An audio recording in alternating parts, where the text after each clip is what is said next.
itu laisa bimusbitin abada, itu bukan penisbatan, itu pendusta. Ternyata setelah dikaji, kami mengeluarkan dengan Ki Ja'far tentang khurafatnya Ba'alawi, bisa ditemukan mulai dari pertama kitab mereka Al-Burqatul Musyiqah mengatakan bahwa Allah katanya yatajalla li ahlil Yaman. Andaikan titik dari itu bisa kami takwil, yatajalla itu birrahmah wal maghfirah, tapi dia mengatakan bisa dilihat dari Arfah. Oh, berarti yatajallahnya itu bidzat. Ini sebuah kesesatan. Terus masih dilanjutkan di Masra'ur Rawi, di manuskrip aslinya 212 halaman 212 dikatakan Fakih Muqaddam mengatakan anallah. Di saat Arabi itu mengatakan begini, hal Muhammad ibn Ali wallah, qala na'am anallah fa kharra maghsyiyan alaih. Na'am ini kalau kita dikatakan kata Ki Ja'far halul ghaibah, kok bisa mengatakan na'am, ini nyambung bukan halul ghaibah. Ditambah lagi tidak sadarnya baru setelah mengatakan. Afa itu kalau huruf atop afa itu bermakna tertib. Fakharra mausyian alaihi, baru setelah mengatakan tidak sadarkan diri. Oh, berarti di waktu mengatakan dia sadar, bahkan mengatakan na'am. Lah, di antara kawan-kawan ini ada yang membela. Dan terus bisa dilanjutkan oleh beliau.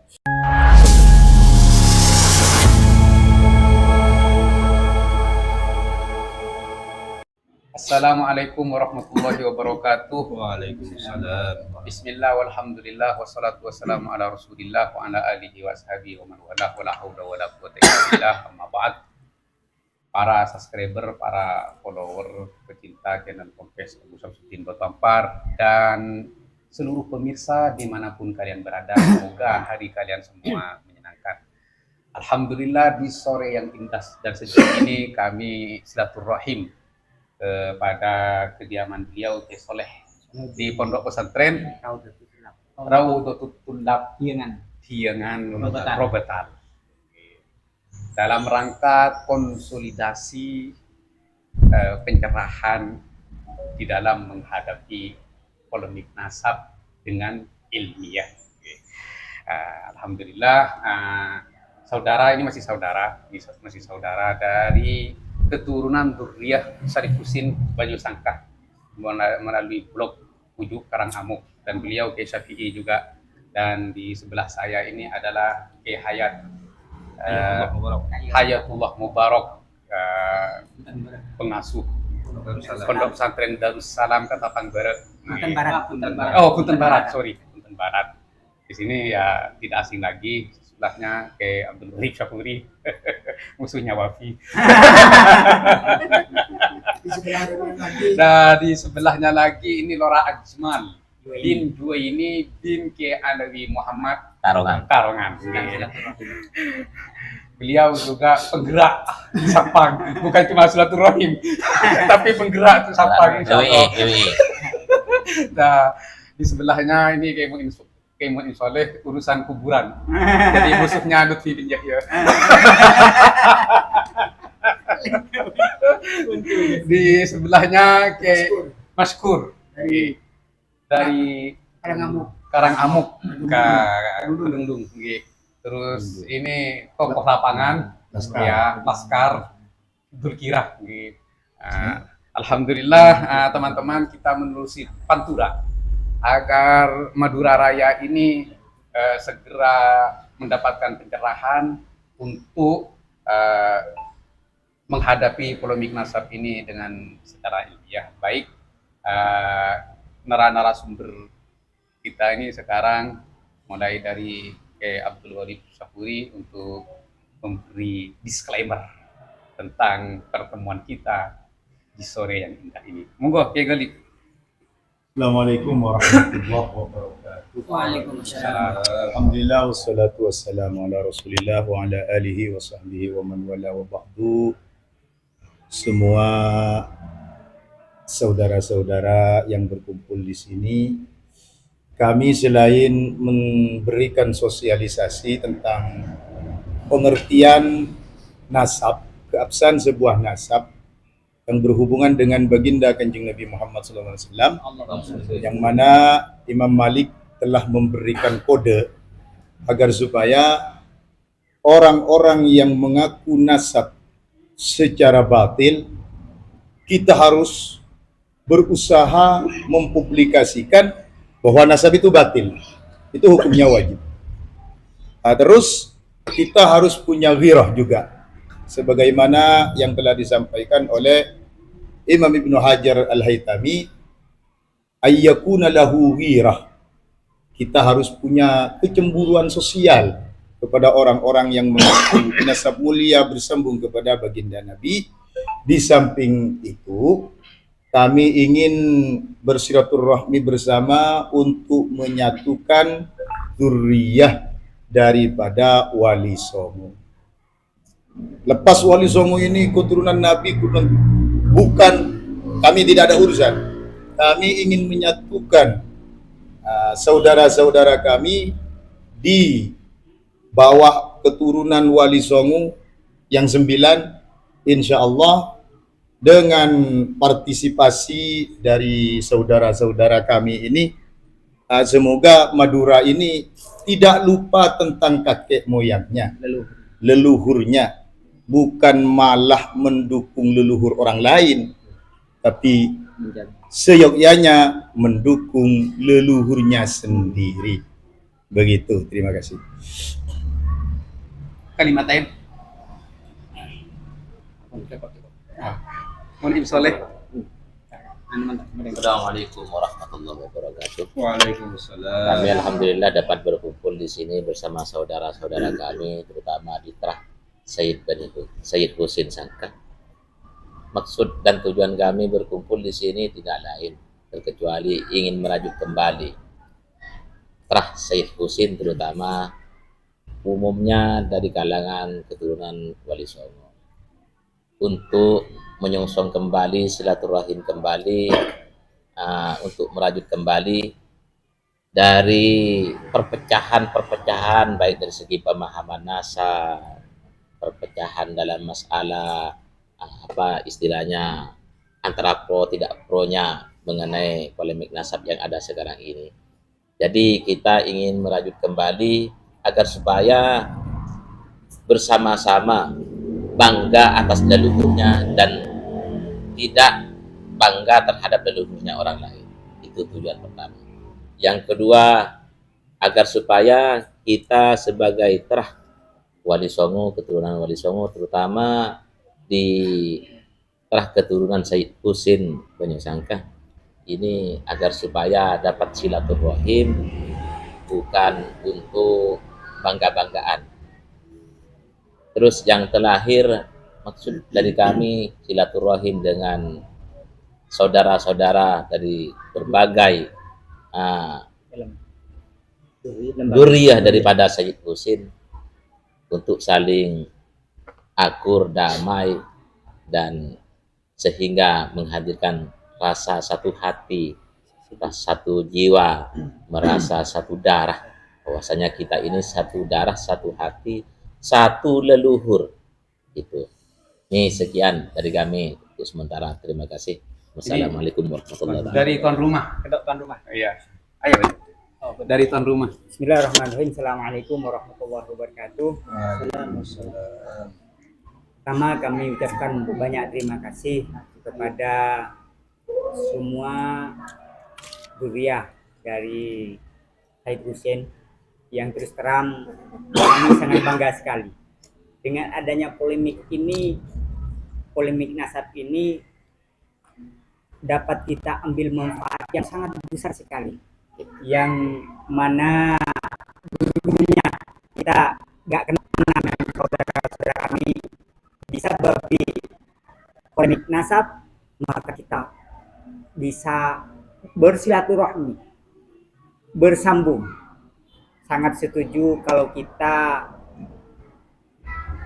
dalam permasalahan yang ada saat ini bukan kami menuntut untuk diakui kebersambungan kepada Rasulullah, tidak. Tapi yang paling pertama dan utama menyambungnya silaturahmi, ketemunya keluarga-keluarga kami dari berbagai zuriyah, sehingga saat ini alhamdulillah kami bisa berkumpul dan berjuang bersama, memberi pencerahan kepada masyarakat sehingga kita bisa menyatu dan bangga kepada leluhur kami sendiri. Terima kasih Yai semuanya. Semoga ini terus menyambung, selalu menyambung dengan yang lain yang saat ini masih belum kita kenal, belum kita temukan bahwa ini adalah darah daging dari bani-bani yang ada. Kiranya sekian dari saya. Assalamualaikum warahmatullahi wabarakatuh. Monggo Duk Kiai Ayatullah. Baik, teman-teman dan kaum muslimin secara umum dan zuriyah anak cucu Wali Songo secara khusus, kami jelaskan kenapa ada polemik nasab dan kenapa kita harus berjuang memberi pencerahan kepada umat di dalam polemik nasab ini. Yang pertama, urusan pokn membatalkan nasab itu memang dilarang keras oleh baginda Nabi besar Muhammad SAW. Dan sebab adanya polemik nasab itu, ini pertamanya udah kesombongan daripada kaum Ba'alawi yang dari dulu selalu membatalkan nasabnya Wali Songo. Apa sih sebenarnya salahnya Wali Songo kepada mereka? Sehingga mereka ambisi sekali di dalam membatalkan nasab Wali Songo, baik jalur ke atas maupun ke bawah. Yang selalu digembar-gemborkan oleh mereka di dalam panggung-panggung dakwahnya, bahwa Wali Songo itu katanya tidak mempunyai keturunan laki-laki. Oleh karena itu, menurut mereka, dzurriyyah Wali Songo ke bawah ingkirot, habis. Karena Wali Songo semua itu hanya memiliki putri, tidak pernah memiliki putra. Ini kebohongan yang sangat besar daripada mereka. Ini yang sering disampaikan oleh dai mereka yang si rambut pirang itu. Ya. Terus yang kedua, mereka itu sangat ambisi sekali di dalam membatalkan ketersambungan nasab Wali Songo ke atas. Bukti konkretnya, pengakuan tertulis dari mereka yang katanya ditulis oleh Persatuan Umat di dalam sebuah buku yang berjudul Keabsahan Nasab Ba'alawi, di dalam menjelaskan nasab mereka, kembali mereka membatalkan dan bahkan memfiktifkan Sayyid Soleh bin Syekh Abdul Qadir Al-Jailani yang merupakan pongkol nasab dari 3 Wali Songo, yaitu Sunan Giri, Sunan Kudus, dan Sunan Gunung Jati. Hanya dengan alasan yang tidak berdasar, alasan yang remeh sekali, seperti alasan interpolasi pentahqiq di dalam menetapkan Sayyid Soleh sebagai putra dari Syekh Abdul Qadir Al-Jailani. Di sini mereka mengabaikan sumber data yang jelas, terus keterangan yang valid dari kitab-kitab sejarah maupun kitab-kitab menakib Syekh Abdul Qadir Jailani. As-Satonaufi, kitab terdekat kepada Syekh Abdul Qadir Al-Jailani, sudah menceritakan bahwa Sayyid Soleh adalah bagian dari putra Syekh Abdul Qadir Jailani. Yang kedua, kitab Nasabah Murtado Az-Zabidi di dalam kitabnya Al-Amali fil Ahadis wal Adab itu menyebutkan bahwa Syekh Abdul Qadir Al-Jailani itu dikunyai dengan Abu Soleh. Terus kitab yang ketiga, kitabnya Amirul Mukminin fil Hadis, yaitu Ibnu Hajar Al-Asqalani, yang juga menyebutkan dan mengkunyai Syekh Abdul Qadir Jailani dengan Abu Soleh. Kitab-kitab sejarah yang juga banyak kita temukan, baik dalam Syiar A'lamin Nubala, Bidayah wan Nihaya, Ibnul Athir, itu juga menuliskan bahwa Syekh Abdul Qadir Al-Jailani yukanna fi ba'dil buldan bi Abi Soleh. Syekh Abdul Qadir Jailani itu dikunyai di beberapa negara, di beberapa kota itu dengan Abu Soleh. Ini diabaikan oleh mereka dan ini dibatalkan oleh mereka dan bahkan difiktifkan. Oleh karena itu kami merajut kembali dzurriyyah anak cucu Wali Songo untuk bersatu kembali di dalam menjaga dan memelihara manuskrip silsilah para Wali Songo yang bersambung kepada Syekh Abdul Qadir Jailani atau kepada Al-Husain atau maupun Al-Hasan. Oleh karena itu kami sekarang diskusi. Begini sementara, mohon disambung ke Walid. Ya, terus masalah pembatalan nasab para habaib. Ini sesungguhnya kalau kita kembali kepada kajian ilmu nasab, kajian ilmu sejarah, tabaqat dan rijalul hadis, ini sungguhnya bukan dibatalkan, batal dengan dirinya sendiri. Namun sebuah pengakuan kalau tidak dikoreksi, tidak ada pelaku untuk mengatakan yang hak bahwa itu adalah batal, ya sesuatu yang batil pun disangka itu hak. Nah, oleh sebab itu dalam pembatalan nasab Ba'alawi ini memang pertama kali itu datang dari kajian ilmu nasab. Secara kajian ilmu nasab itu telah dikumpulkan oleh pakar-pakar dari saudara-saudara kami yang dari berbagai lapisan ini sudah. Mukimat ini sungguhnya ya mukimat itu muhibbin Kanjeng Nabi Muhammad, bukan mukimat dilarikan ke keimat saja. Mukimat apa Kiai? Mukimat muhibbin Kanjeng Nabi Muhammad.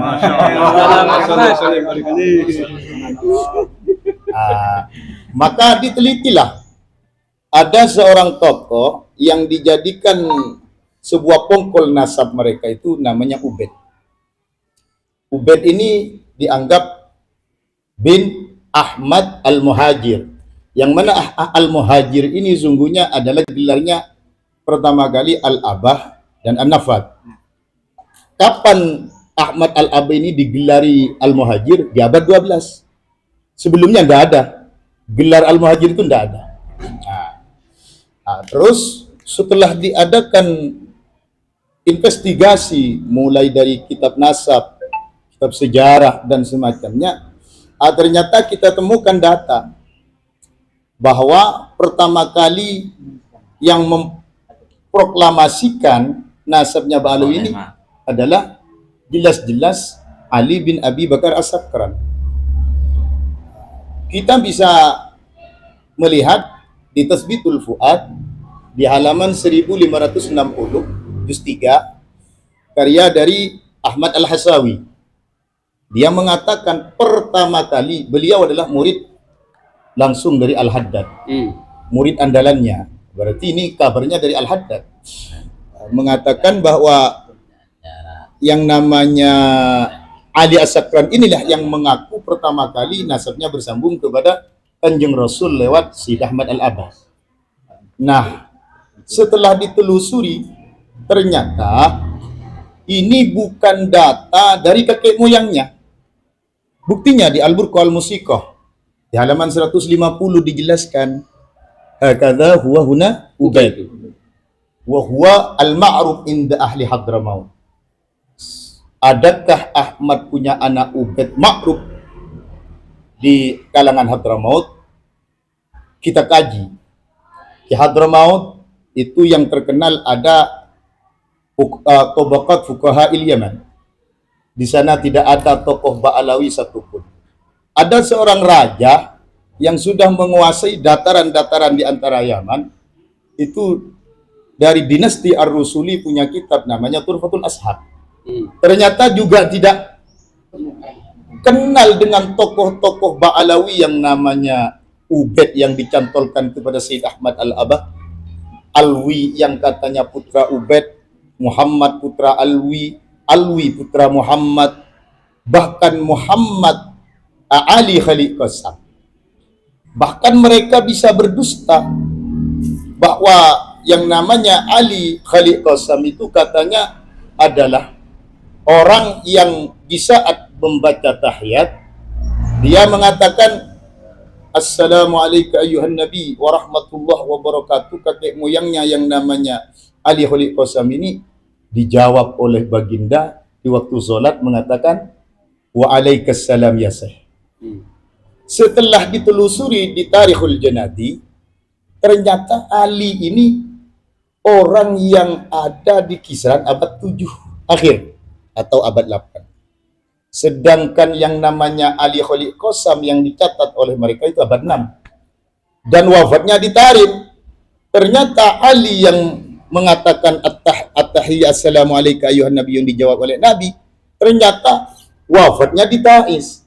Antara Taiz dengan Tarim itu bagaikan Madura, Aceh. Jauh sekali. Ya Jakarta lah. Itu sebuah wilayah yang sangat jauh. Nah, kedustaan seperti ini juga bisa ditemukan di saat Ubaid dicantolkan kepada Abdullah. Kalau kita mengkaji nasab yang terdapat dalam Mukhtalif dan Mukhtalif, itu akan ditemukan bahwa di sana terdapat Adraj. Apa kata ulama nasab itu adalah dokumen palsu. Kita tidak menelusuri tentang sejarah ini, tidak. Dari data mereka sudah tidak ada kesinkronan. Itu satu di dalam bab nasab. Kalau di dalam bab sejarah, mereka itu punya kitab.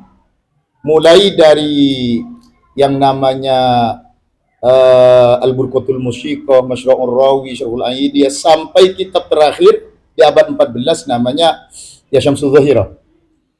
Itu mengatakan kakek moyang mereka yang namanya Alwi bersama ayahnya namanya Ubaid, terus bersama kakeknya yang dianggap Ahmad Muhajir itu hijrah bersama Muhammad bin Sulaiman dari kakeknya Banil Ahdal.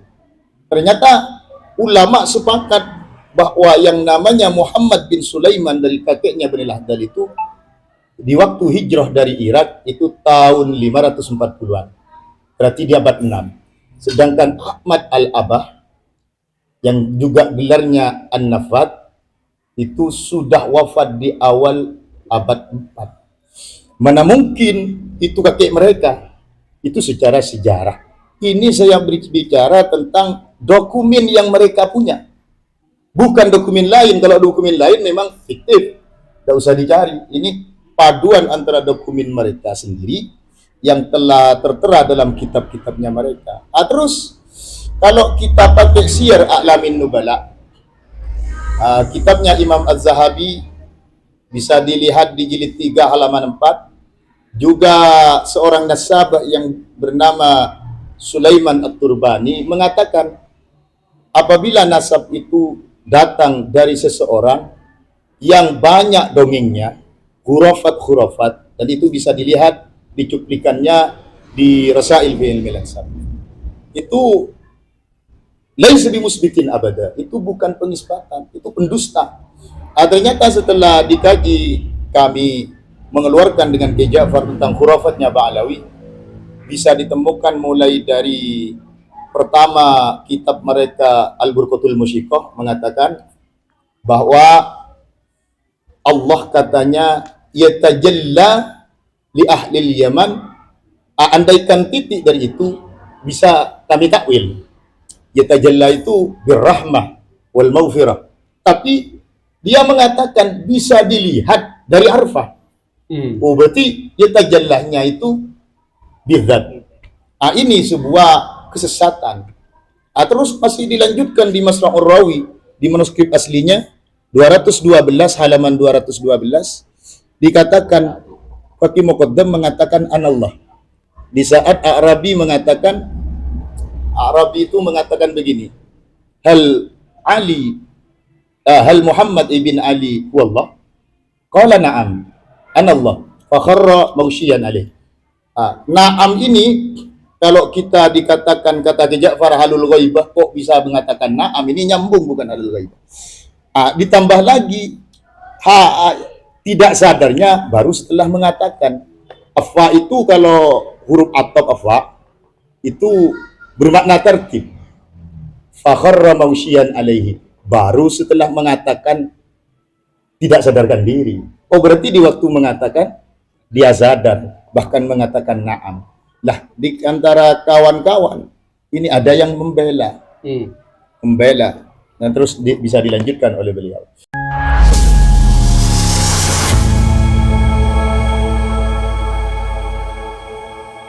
Itulah tadi diskusi tentang masalah nasab yang masih belum ada ujungnya. Tadi kita sudah dengar bersama pemaparan dari kalangan ulama Madura yang berkumpul untuk mencerdaskan, untuk mencerahkan masyarakat Madura agar tidak terdoktrin dari khurafat kabib-kabib yang ada di Indonesia. Bagaimana menurut pendapat teman-teman semua? Silakan lanjut di kolom komentar. Terima kasih. Selalu support Arman Al-Fatih. Kita jumpa lagi di video selanjutnya. Assalamualaikum warahmatullahi wabarakatuh.